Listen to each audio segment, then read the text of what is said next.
এই মাদারবোর্ডটা হচ্ছে MSI এর B450 মোটরম্যাক্সের মাদারবোর্ড। এটা ডিসপ্লে প্রবলেমের কারণে আমাদের কাছে আসছিল। এখন যদি আমরা ডিসপ্লেটা দেখাতে যাই আপনাদেরকে, তো এখন দেখেন ডিসপ্লেটা একদম ওকে আছে।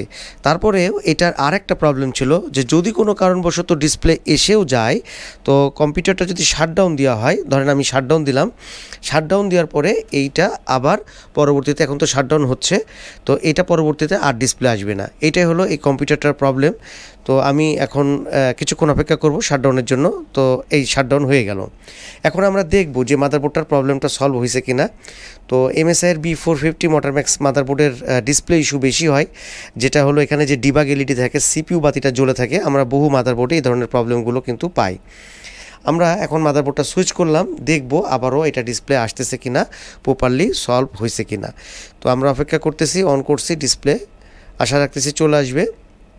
এবং এই মাদারবোর্ডগুলো কাজ করার অনেক সহজ একটা প্রসেস হচ্ছে, এখানে যে ডিবাগ এলইডিগুলো থাকে, আমি এখানে দেখাই দিই আগে ডিসপ্লেটা, ডেস্কটপটা চলে আসুক। তো এখন দেখেন দ্বিতীয়বারও কিন্তু ডিসপ্লেটা চলে আসছে। তো এই প্রবলেমে আমাদের কাছে এই মাদারবোর্ডটা নাটোরের সিংড়া থেকে নিয়ে এসে জমা দিয়ে গেছে অবশ্যই। তো আমরা এটার কাজটা কমপ্লিট করছি। এখন এখানে যে লিডগুলো আছে, যে লিডের কথা বলতেছিলাম, এখানে লিড থাকে হলো বুট, VGA, DRAM এবং CPU।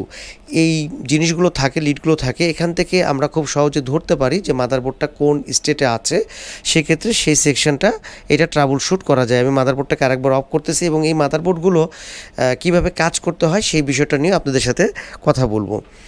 তো এইটা মাদারবোর্ডটাকে টার্ন অফ হয়ে যাক। আমরা সেকশনগুলো তো আমরা জানি, যেমন RAM, CPU, এটা হলো PM। তো এই সেকশনগুলোর মধ্যে কোনো সেকশনে যদি ভোল্টেজের প্রবলেম হয়, ইভেন যে বায়োসটা আছে বায়োসেরও যদি প্রবলেম হয়, তাহলে মাদারবোর্ড কিন্তু নো ডিসপ্লে ইস্যু হতে পারে। তবে এই বোর্ডগুলো কাজ করার অনেক সহজ সমাধান হচ্ছে এই যে ডিবাগ এলইডির কথা বলছিলাম, এই লিডগুলোর মাধ্যমে আমরা সহজে বুঝতে পারি যে মাদারবোর্ডটা কোন স্টেটে আছে। যেমন RAM যদি চিনতে অসুবিধা হয়, তাহলে DRAM-এর বাতিটা জ্বলে থাকে। CPU যদি কোনো কারণবশত কোর সেকশনে ভোল্টেজের প্রবলেম হয়, তাহলে CPU-র বাতিটা জ্বলে থাকবে। তারপর বুট হবে, VGA, এইভাবে পর্যায়ক্রমে আমরা দেখতে পারবো। এখন এই মাদারবোর্ডটা আমরা যখন দেখতেছিলাম যে একবার অন করার পরে দ্বিতীয়বারে ডিসপ্লে আসতেছে না, এটার প্রবলেমটা এখানে যে CPU বাতিটা জ্বলে থাকে, জ্বলার পরে যে নিভে যায়, সেটা কিন্তু নিভতেছিল না, যার কারণে মাদারবোর্ডটা একবার ডিসপ্লে আসে, পরবর্তীতে আর ডিসপ্লে আসে না। এখন কিন্তু আমরা মাদারবোর্ডটাকে যতবার অন করব ততবারই এটা ডিসপ্লে চলে আসবে, কারণ এটা একদম 100% সলভ হয়ে গেছে। তো এই মাদারবোর্ডগুলো অনেক সহজে সলভ করা যায়। এখন এগুলো কাজ করতে গেলে আমাদের যে জিনিসটার সহযোগিতা নিতে হবে, সেটা হলো মাদারবোর্ডের বোর্ড ভিউয়ের সহযোগিতা নিতে হবে। এই বোর্ড ভিউয়ের মাধ্যমে খুব সহজে আমরা বুঝতে পারবো যে এটা কোথায় কোন সেকশনটা আছে। আমি বোর্ড ভিউটা একটু আপনাদের সাথে শেয়ার করি যে মাদারবোর্ডের বোর্ড ভিউগুলো আমরা কিভাবে ট্রেস আউট করব। তো এখানে আমরা তো দেখতে পাচ্ছি যে এখানে আমাদের CPU এবং এখানে RAM-এর যেই স্লটগুলো, আর সেই সাথে আমরা উপরে কিছু পয়েন্ট দেখতে পাবো, যেমন এগুলো হচ্ছে আপনার কয়েল বলতে এগুলো হচ্ছে CPU-র কয়েল, এবং এখানে আছে মসফেট, এটা হলো VRM চিপ। তো এই VRM চিপটা টোটাল কন্ট্রোল করে হচ্ছে আপনার এই এই যে মসফেটগুলোকে আছে, এগুলো ইনপুট ক্যাপাসিটার মসফেট হয়ে, কয়েল হয়ে, আউটপুট ক্যাপাসিটার হয়ে CPU-তে চলে যাবে। তো এখানে যদি কোনো কারণে CPU-তে ভোল্টেজে দেখেন, আমি একটা কয়েল, এটা হলো কয়েল, চোখ লেখা আছে যেটা, এটা হলো কয়েল। এই কয়েলের মাধ্যমে এই ভোল্টেজটা, যে ভোল্টেজটা CPU করে তৈরি হবে, সেই ভোল্টেজটা CPU-তে চলে আসবে। এখন এই সেকশনে যদি ভোল্টেজের প্রবলেম হয়, তাহলে CPU-র বাতিটা আমরা জ্বলে থাকবে। কোথায় জ্বলে থাকবে? CPU-র বাতিটা জ্বলে থাকবে ঠিক এখানে যে আপনার ইজের ডিবাগ এলইডিটা দেখাচ্ছি, সেই জায়গাটায় জ্বলে থাকবে। এই জায়গাটায় লিডটা আছে, তো এখানে আমরা দেখতে পাবো। তো আমাদেরকে তখন দেখতে হবে যে আমাদের এই কোর্স সেকশনে ভোল্টেজটা অ্যাক্টিভেট হচ্ছে কিনা। তো কোনো কারণবশত যদি ভোল্টেজ আমরা মিসম্যাচ পাই, তাহলে সেক্ষেত্রে VRM চিপের রিকোয়ারমেন্টস আমরা দেখব। তো VRM চিপের রিকোয়ারমেন্টস দেখার জন্য খুব সহজ হিসাব, আমরা যদি মাদারবোর্ডের ডায়াগ্রাম ওপেন করি, তাহলে সেক্ষেত্রে এখান থেকে আমরা দেখতে পাবো যে মাদারবোর্ডের কোথায় কোন প্রবলেম আছে, মানে চিপের কোথায়, চিপটা যদি আমরা চেক করতে যাই, তাহলে আমরা বুঝতে পারবো যে কোথায় প্রবলেম আছে। এটা হলো VRM চিপ। তো VRM চিপের নাম্বারটা যদি আমরা দেখি, একটু এটাকে যদি জুম আউট করি, তাহলে সেক্ষেত্রে দেখতে পাবো এইখানে যে চিপটা ব্যবহার করা হয়েছে, সেটা কি চিপ ব্যবহার করা হয়েছে। এক একটা মাদারবোর্ডে এক এক চিপ ব্যবহার করা হতে পারে, সেইটা এটা মাদারবোর্ড অনুযায়ী। এটাতে হলো RT8894A এই চিপটা ব্যবহার করা হয়েছে।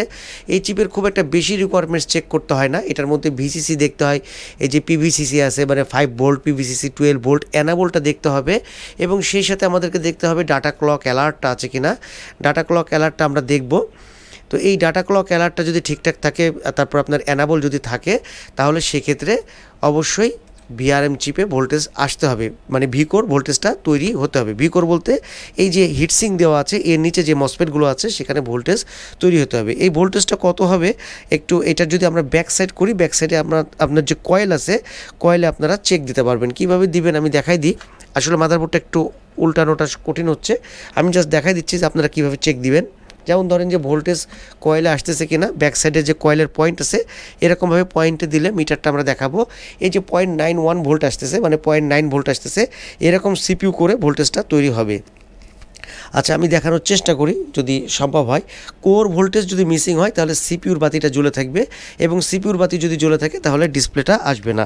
তো আমি এখন একটা কাজ করি, জাস্ট ভি করে ভোল্টেজ কত তৈরি হচ্ছে এই মাদারবোর্ডে এখন বর্তমানে সেই জায়গাটা আমরা একটু সাইড থেকে দেখাবো। যে এখান থেকে এই যে কয়েলগুলো আছে, কয়েলের পয়েন্টগুলো আছে, এই পয়েন্টটা আমরা যদি এখানে প্রপটা দিই, রেড প্রপ তো গ্রাউন্ডের সাথে দিয়ে আছে, ব্ল্যাক প্রপ দিয়ে আমরা দেখতে পারবো। দেখেন 1.39 মানে 1.4 কাছাকাছি। যখন এটা লোড দিবেন কতটুকু ভোল্টেজ লাগবে, মানে এখানে তৈরি হবে এই যে 1.4, এটা হলো ভিকোর ভোল্টেজ। এখন এই ভিকোর ভোল্টেজ কত তৈরি হবে সেটা হচ্ছে ভিআরএম চিপ, সিপিইউ ভিআরএম চিপকে বলে দেয়। তার মানে আমি এখান থেকে একটু দেখাবো, একটু আপনাদের জন্য সহজ করে এখানে দেখানোর জন্য।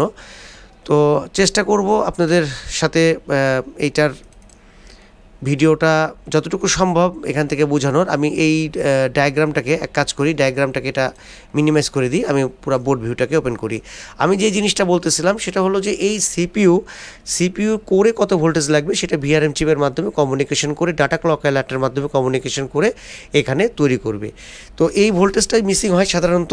তো আমরা দেখব এর যে ভিসিসি, মানে এই যে চিপটার ভিসিসি সেই ভোল্টেজটা, সেই সাথে পিভিসিসি এবং অ্যানাবল, যেটা চিপটা কাজ করবে কি না, অ্যানাবল এবং ডাটা ক্লক অ্যালার্ট, এটা আমাদেরকে দেখতে হবে। যদি এই জিনিসগুলো আমাদের ঠিকঠাক থাকে তাহলে সেক্ষেত্রে এইসব মাদারবোর্ডগুলো খুব ইজিলি, মানে ডিসপ্লে ইস্যু হলে ডিসপ্লেটা আপনার সমাধান হয়ে যাবে। তো এই মাদারবোর্ডটা আলহামদুলিল্লাহ নাটোর সিংড়া থেকে নিয়ে আসা মাদারবোর্ড, ভাই আমাদের কাছে অবশ্যই দিয়ে গেছে, আমরা এটাকে রেডি করেছি। তো আমরা আবার দেখেন টার্ন আপ করতেছি, এটার সাথে আমরা আরেকটা মাদারবোর্ড দেখাবো, আরও দুইটা মাদারবোর্ডের আপনাদের সাথে শেয়ার করব, এবং ওগুলোর কেস স্টাডি আলাদা করেও তৈরি করার চেষ্টা করব। যদি আপনারা কমেন্ট করেন আমি চেষ্টা করব সেই ভিডিওগুলো করার জন্য। আমি শাটডাউন দিছি এবং ডিসপ্লেটা কী অবস্থা সেটা আমরা দেখব। আমি একটা মাদারবোর্ড দেখাই আপনাদেরকে। এই মাদারবোর্ডটা হচ্ছে এটাও B450 MSI এর মাদারবোর্ড। এটা হচ্ছে পঞ্চগড় থেকে আমাদের কাছে আসছিল MSI এর B450। এটা প্রবলেম ছিল নো পাওয়ারের। আমি আগে এই মাদারবোর্ডটা স্লিপটা দেখাই। মাদারবোর্ডটা আমাদের কাছে আসছিল এজিআর কুরিয়ারের মাধ্যমে। এজিআরের কুরিয়ারের মাধ্যমে MSI এর B450 Pro VDS Max motherboard no power problem ইস্যুতে আসছিল। দেখেন মাদারবোর্ডটা আমরা সলভ, এটা হয়ে গেছে এবং এটা আমরা ডেলিভারিও দিয়ে দিয়েছি। নো পাওয়ার হওয়ার ক্ষেত্রে আমাদেরকে যে জিনিসগুলো দেখতে হবে, শর্টিং দেখতে হবে, যে কোনো সেকশনটা শর্টিং আছে কিনা সেটা আমরা চেক করব। প্রত্যেকটা section, CPU core, chipset, RAM, প্রত্যেকটা সাইড আমরা শর্টিং দেখব। শর্টিং কীভাবে চেক করতে হয় আমার অনেকগুলো ভিডিও আছে আমাদের চ্যানেলে, সেই ভিডিওগুলো আপনারা দেখবেন, তাহলে শর্টিংগুলো সহজে বুঝতে পারবেন। আর গিগাবাইট B85 মাদারবোর্ড যে কারণে পাঠাইছি, এটা মাদারবোর্ডটা অন অফ প্রবলেম হয়। তো আমরা জানি যে গিগাবাইট মাদারবোর্ডের এই প্রবলেমটা সবচেয়ে বেশি হয়। এটা মাদারবোর্ডে যদি কোনো কারণে আপনার হচ্ছে কোনো সেকশনে ভোল্টেজের প্রবলেম হয় তাহলে সেক্ষেত্রে মাদারবোর্ডটা অন অফ হতে পারে। তো এই মাদারবোর্ডটা আমরা রাখছি, এখনও কাজটা কমপ্লিট হয়নি, এটা আমরা রাখছি। তো যাই হোক, আমরা এই MSI এর মাদারবোর্ডটা পাঠাই দিছি। এখন এই মাদারবোর্ডটাকে আরেকবার অন করব, অন করে আমরা দেখব। তো আমরা ঠিক এইভাবে MSI এর এইসব B450 মোটরম্যাক্স মাদারবোর্ডগুলোকে খুব ইজিলি সলভ করতে পারবো।